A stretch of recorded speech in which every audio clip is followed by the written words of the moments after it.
7, 6, 5, 4, 3, 2, 1.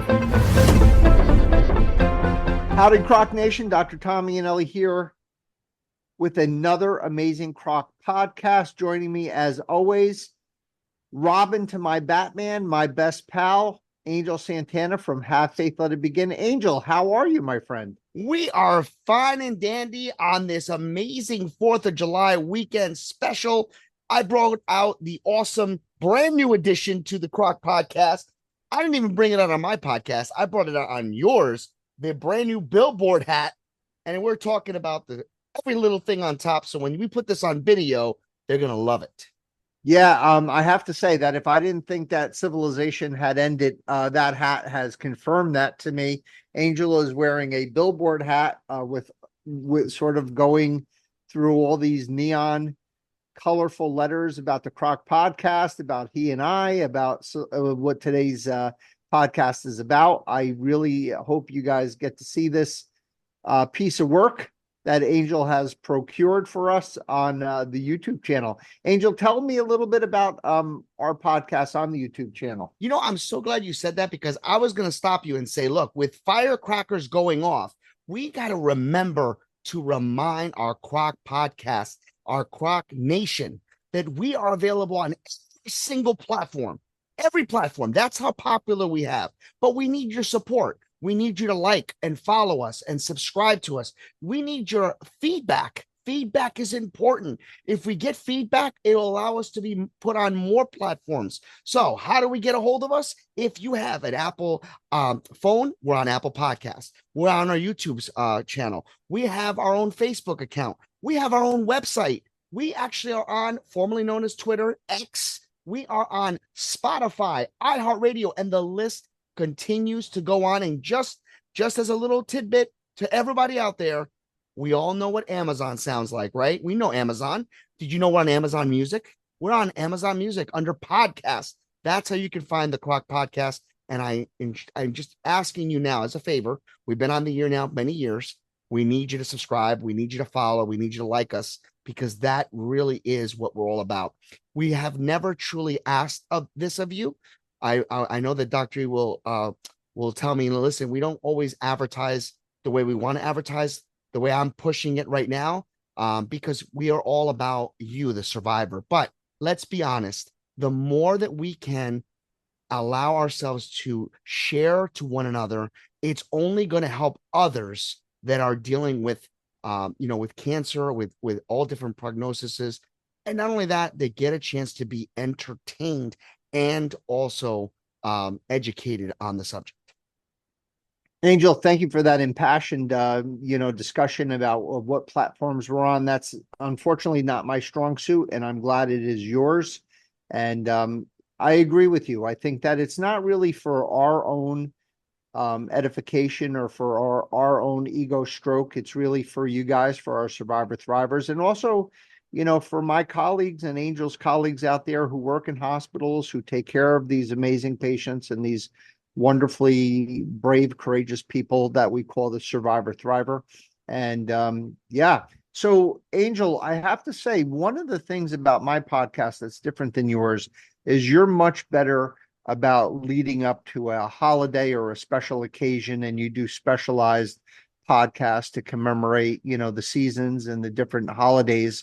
And, I haven't done as good a job, putting timely podcasts on that represent what's in front of us, like Memorial Day or 4th of July or Labor Day or whatever, Christmas, Easter, Kwanzaa, you name it. I really haven't done that good of a job trying to align my podcast to real-time holidays. And we have done a few podcasts about our nationalism, about being patriotic, about being proud to be American, and again, with zero politics behind it. We're not pushing any agenda for anybody. I don't care if one of the major parties were to give us $3 trillion. I'd have to say, I'm sorry. I have to take that $3 trillion and put it in my pocket, but I am not going to use it for the Croc podcast. No, I would not take the money in any way. We do not want to be associated with any agenda. But with that being said, July 4th is a very important holiday, and we are very grateful for Ramon Mr. Ruda, who did that amazing 1.5 hour podcast several years ago about his experiences in America, especially during the 1960s and 70s, and how he had breakfast with Jimmy Carter and all the changes he did in the Bronx with low-income housing. And that's a beautiful story. And I love replaying it on July 4th. But this year, we're actually going to do a July 4th special. And I'm really proud of that, Angel. Your thoughts? I agree. And what's great about our podcast and is that they can always go back and listen to previous episodes. They don't ever really get old. But I would like to correct you, Dr. And I don't like to do that because quite honestly, I think that you don't need to be corrected. But I will say this, you don't have to do every podcast is different. And your podcast doesn't always have to commemorate certain holidays. I know you want to be, and that's because we on this podcast deal with what is in our hearts, what is in your mind, and what you feel needs to be told. If it falls on a holiday and we remember, we don't ever really forget. We always mention it, but you talk about the subjects that you know is geared and it's geared and set up for those that really need to listen. And you know I what? really That is the appreciate that. Yeah. spirit of Croc Nation. Thank you, Angel. And actually, with that being said, thank you for saying that. But this particular week's dedication to our country, to this great country we call America, was really stimulated and was inspired by a bunch of survivor thrivers that I'm very honored to have served and very honored to have become, to have that I could call them friends actually. And these are veterans. So I thought maybe it would be a nice thing to take the inspiration I've gotten from these 3 or 4 gentlemen and actually make a podcast to honor them. And what I especially, so first and foremost, any survivor thriver who has served in the military, whether you never left Fort Dix or whether you were sent to Vietnam or whether you served in Korea, whether there were bullets flying over your head or only bottles of ketchup, like in the old Popeye Bluto flights with with the ketchup flying through the air. It doesn't really matter to us. You are special, and we are very grateful for your service, especially on this July 4th special episode. Furthermore, I am going to particularly dedicate, and you'll find out why later, this podcast to our Vietnam veterans. And there's a couple of reasons why I want to do that. Number one is that I was too young to go to Vietnam, but I was old enough to know what was going on in Vietnam. So you have these young kids, 18 to 22 or however old they were. And, some of them signed up, some of them got drafted. You have to understand what their thought process was back in the 1960s. So these are children. These are called baby boomers. These are children of men and women who served the country during World War II. Now, I don't think anybody can dispute that World War II was probably the most important military action in my lifetime. It was before both of our lifetimes, Angel, but my father actually served in World War II. And our process, I'm a baby boomer, but a younger baby boomer. So some of my contemporaries, maybe 10 years older than me, they were really brought up with the notion that America, serving the American, ideal and going into the military and fighting a war was the right thing to do. And those were the gentlemen and ladies and women who signed up to go to Vietnam and to serve in Vietnam. Then there was the draft. So there were people that didn't want to go to Vietnam, but they ended up getting drafted. And then there was the whole rigmarole about what our country and the world thought about our involvement in Vietnam, and the draft dodgers and people going to Canada and people refusing to serve.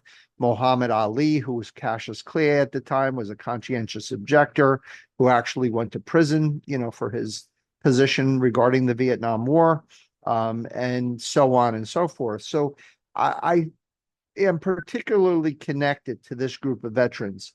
And I think that we have to look at 4 aspects of why our Vietnam veterans are so special. And then I'm going to bring it back together as far as why it's appropriate to discuss this on the Croc podcast, where it is for our cancer survivor thrivers. So number one, these young men and women got shipped off to the other side of the planet.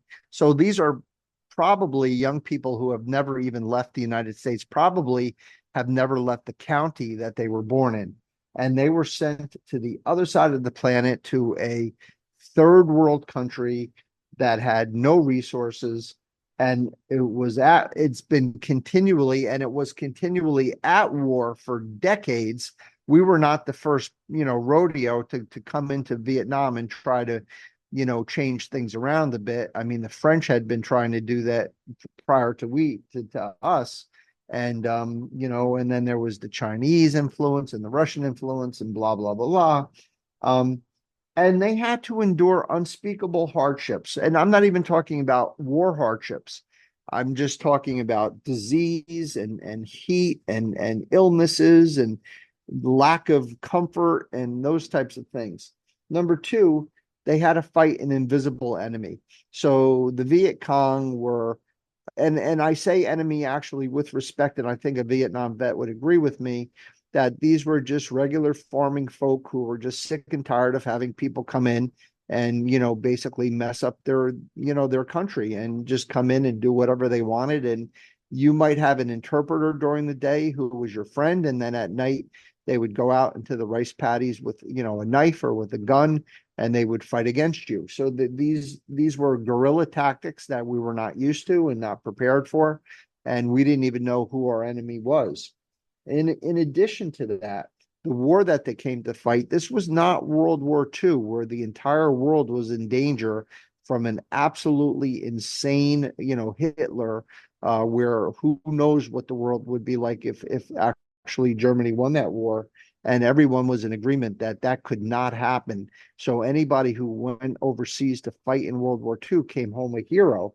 And it was not just, I wouldn't say the war was popular, because that's a terrible way of describing a war, but it certainly was unbelievable, coming home a hero, and no matter in what aspect you served in World War II. And the war in Vietnam was, at the very least, unpopular, and that's a very tepid word for how absolutely visceral, the Vietnam opposition was, the opposition to the Vietnam War. And it was downright unnecessary. We really shouldn't have been there.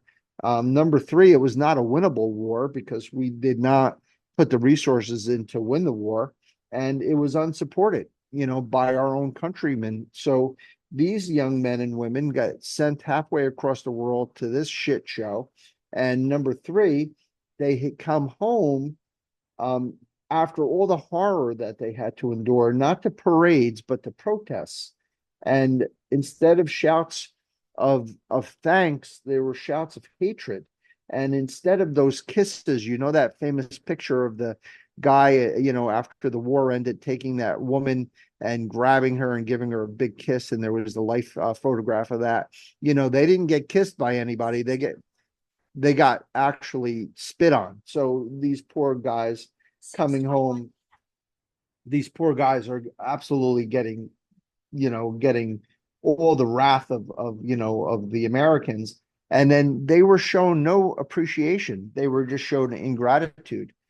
So they had, post-traumatic stress. They were, they came home, they were maladjusted. They didn't know what to do. They didn't fit into society. And last but not least, they became a ticking cancer time bomb because of their exposure to a pesticide that we call Agent Orange.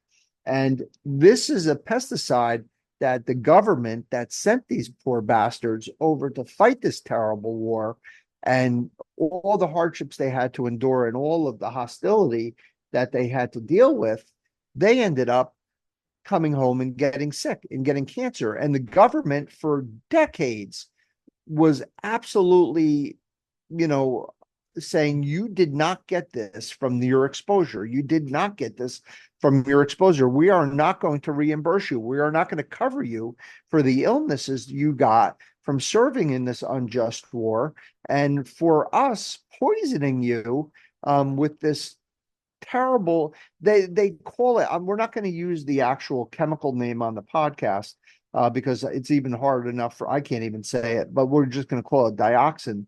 But by all accounts, probably the most toxic substance that has ever been produced by mankind.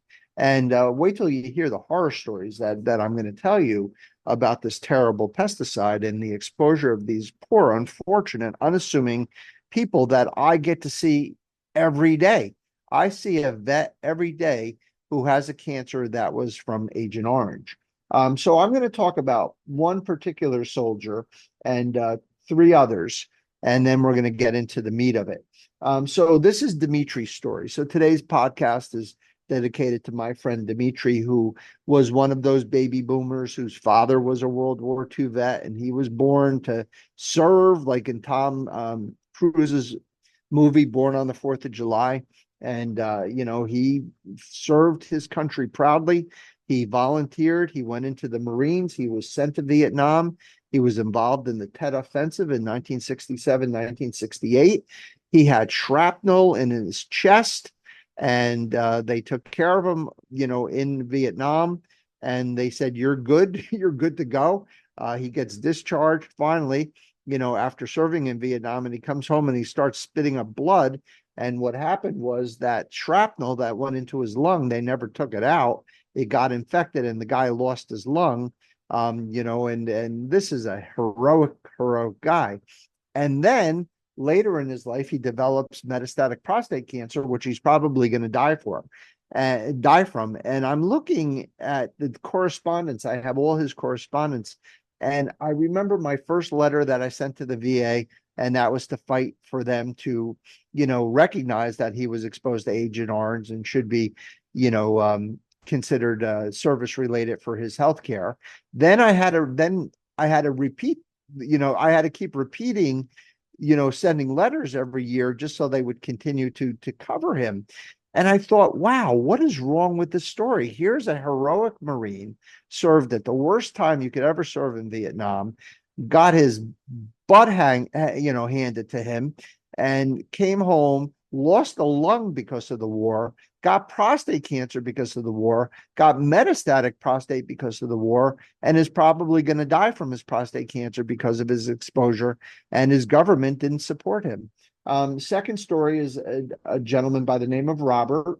This was a badass dude as well. Special Forces, Vietnam, 1967, 1968. He was also where he wasn't supposed to be, in Laos and Cambodia, where, basically these guys were swimming in dioxin. And basically he got a cancer of the GE junction, and the VA wouldn't recognize him until we had to send all these papers and all of these scientific, papers corresponding Agent Orange to this type of cancer. And he finally got covered, but not without a fight.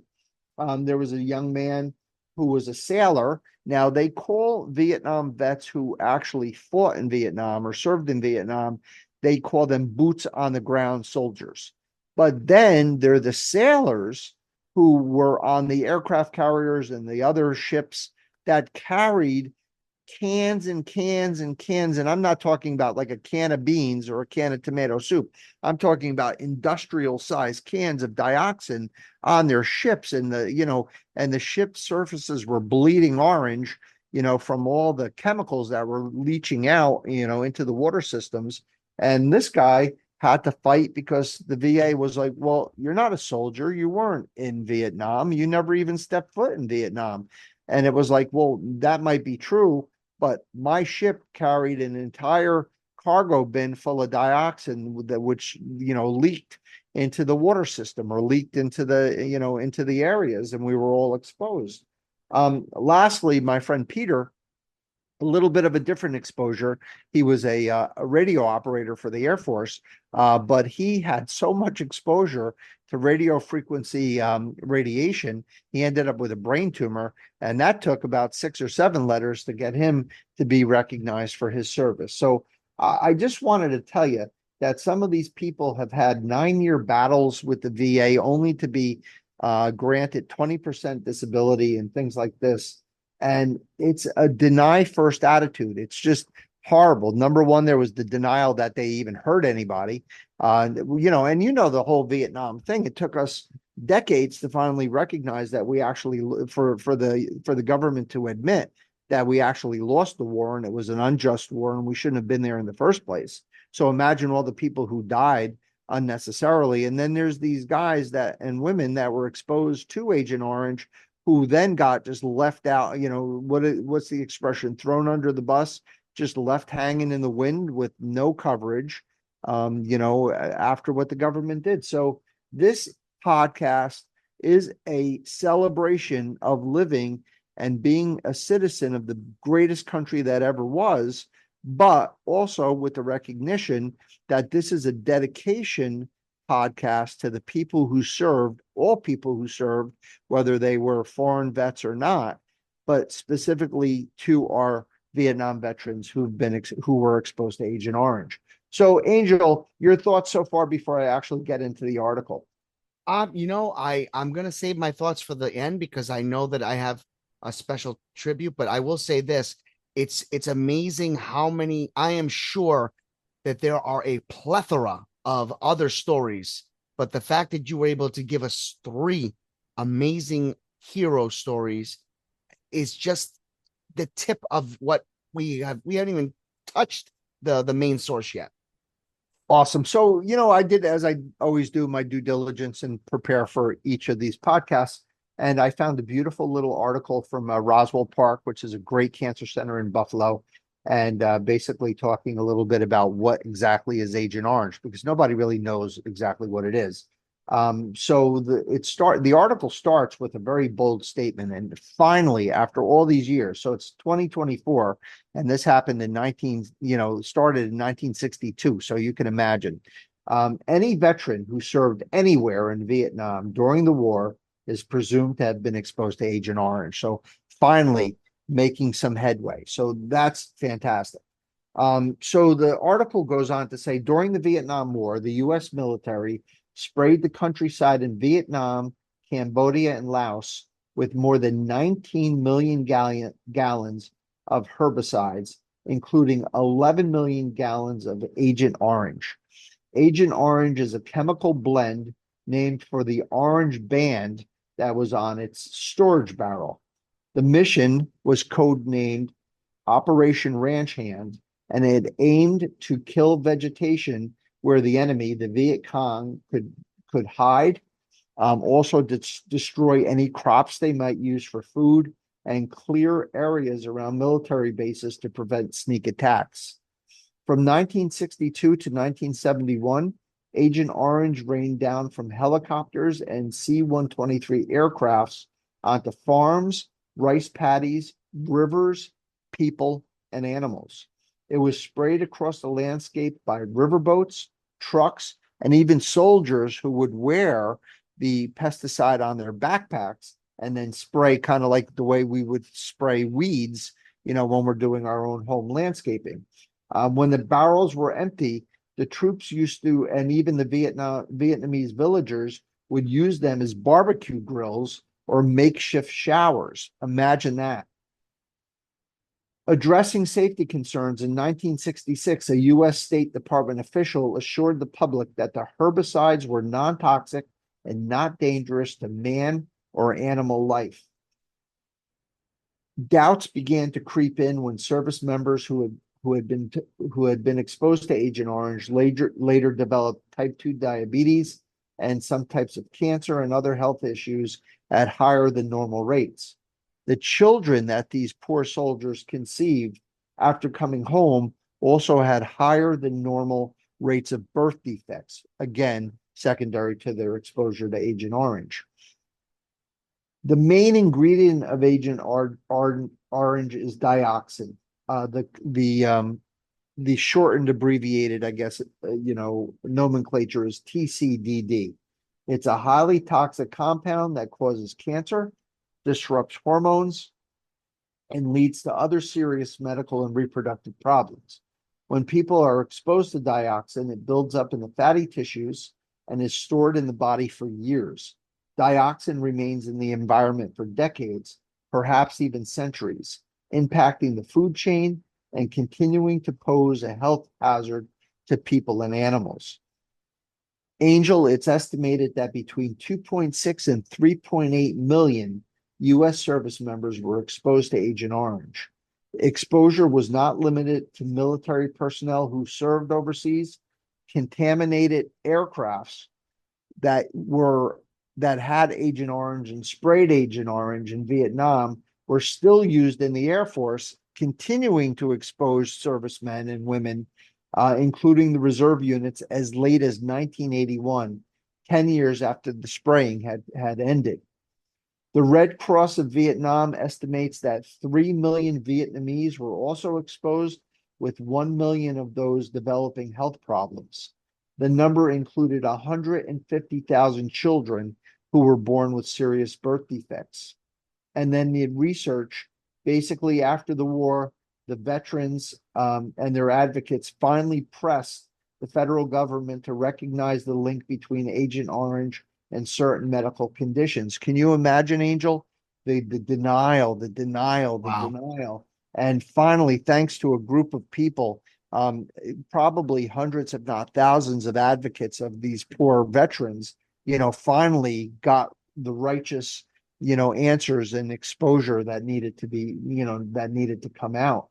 The Agent Orange Act of 1991 directed the National Academies of Science, Engineering, and Medicine to review scientific evidence concerning those possible links and to issue reports every 2 years.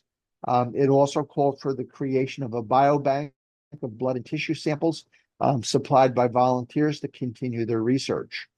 Today, the U.S. Veterans Administration recognizes that exposure to Agent Orange or other herbicides during military service is the probable cause of these cancers, and they include leukemias, lymphomas, both Hodgkin's and non-Hodgkin's, multiple myeloma, prostate cancer, lung, larynx, trachea, bronchial cancer, sarcomas, and finally now bladder cancer.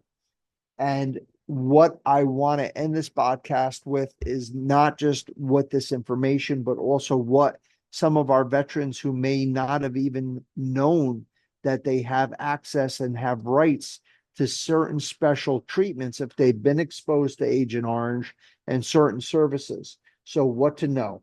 If you served in Vietnam, specific locations in Thailand, the Korean demilitarized zone, or specific other areas during the Vietnam era, or held specific jobs in the military at that time, the VA presumes that you've been exposed to Agent Orange.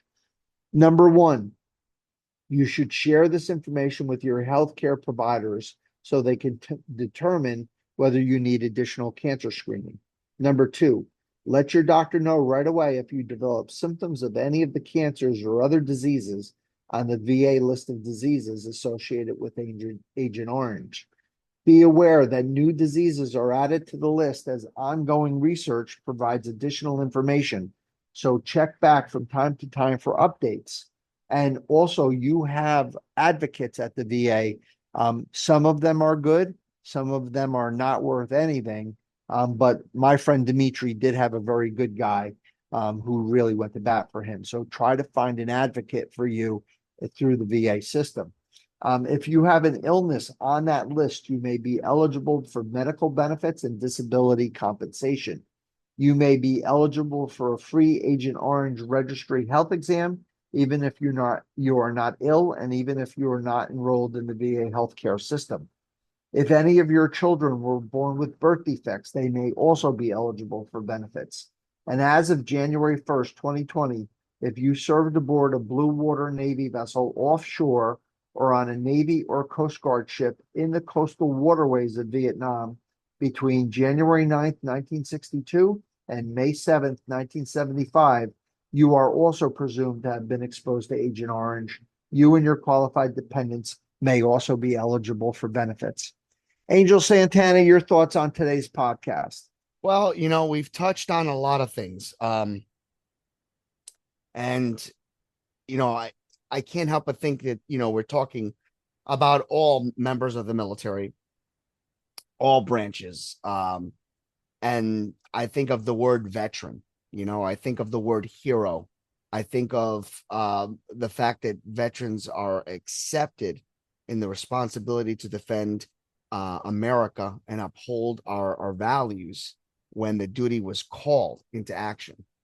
The only way that I could possibly somewhat relate to what we just discussed is to remind every single person that maybe haven't really understood what these brave men and women have done, is only fitting that you hear the oath that they took.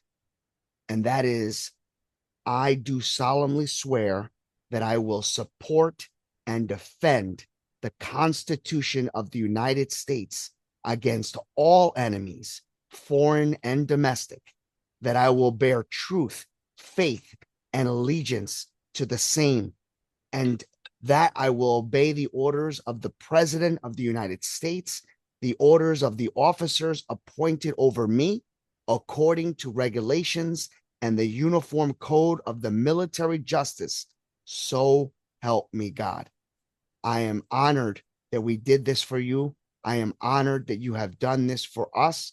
And I hope that somewhere down the line, more efforts will be taken, better efforts will be taken to take care of those that have taken care of us.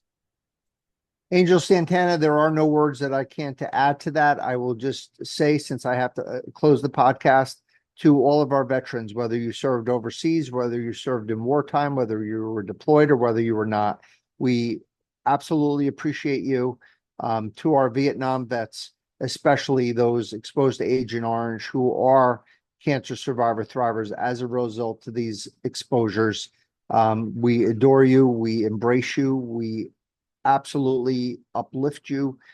We sustain you, and we are grateful and appreciate your sacrifice you made for us, for our freedom.